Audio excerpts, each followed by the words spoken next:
Hello. So my report was about the contingency leader theory of leadership. This is Melissa Training. Just to let you know, my laptop webcam did die, so I'm doing this off my phone. So if it looks a little bit like a lesser quality video, I'm really sorry in advance. So pretty much, to start off with, contingent means, according to dictionary.com, the dependent for existence, occurrence, character, or etc., if you will, on something not yet certain. It's conditional, often followed by on or upon. So what this really means is that contingency isn't really guaranteed to happen. It's a totally situational thing, and managers and leaders alike both have to be prepared for the uncertainty. It can be hard for leaders, really good leaders in fact, to be prepared for situations like this.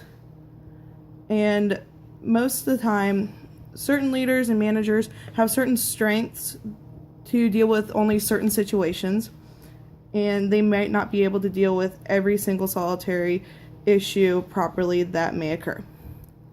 The theory does explain why the people act the way that they do. This theory has been around for a really long time. It's been around since the 50s. It was first really emphasized by Fred Fiedler. His theory was actually created in the 1960s. Like I said, it's been around for quite a bit. He went around different companies, different places, and he analyzed good leaders, bad leaders, you name it. He looked to see how they reacted in certain situations and what they did to fix it. And he made it just a broad generalization of what was the most successful, actions. So there are 3 different occurrences that can happen in order for the situation to be included in the contingency theory. These main situations are task structure, leader-member relationship, and positional power. So the task structure just means how clear a task is and what's going to happen to actually reach their ending result that they want. The leader-member relation is how others trust the leadership team. The more that somebody trusts a leader, the more likely things are going to get done, and the less of somebody trusts a leader, the less likely their goals and objectives are going to actually be completed. And the last one is positional power, and it's just an amount of authority the leader has to how much they actually influence their followers. And a lot of managers actually have to use different leadership styles based off of what's going on with their situation. So only some styles work in some situations. They must be able to handle things without warning. They believe that sometimes the situational view of leadership can actually tie into the contingency view. They're very similar, except that contingency will not always have the same solution as a situational problem. The situational problem is pretty much going to be like a chart that says, here is XYZ to get to you exactly what you need to know, and the contingency view has different branches. Well, you can go this way to get this solution, this way to get this solution, and sometimes they might end up with the same result and sometimes they may not. Another thing that makes it different is that there is a least preferred coworker scale. This scale was also created by Fiedler in the 60s. It's a survey to see what kind of a style a leader actually has.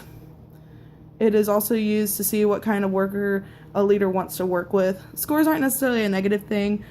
A low score doesn't really mean the manager's bad. It means that they're more task-oriented, and a high score isn't good. It just means that they're more people-focused. So whatever the employees and the leadership team work well with, that's kind of what this scale is based off of.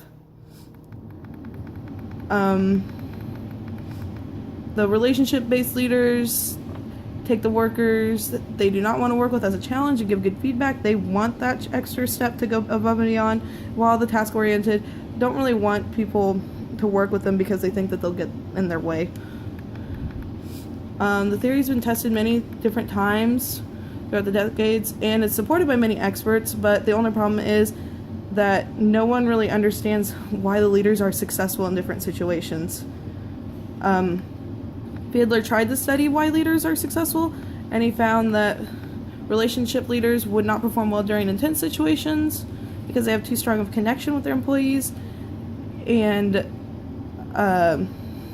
the task leaders perform better because they had control over the situation, but it didn't really explain why this was really successful or not. So a lot of people can discredit it, but for the most part, I think if it works, it works, and we should just keep on going with it for right now. It makes a lot of sense when it comes to becoming a leader. The situations are always going to be unpredictable. I do agree with the fact that the task-oriented people are not going to like working with people they don't want to, and also the relationship-building people, they do want that extra challenge. I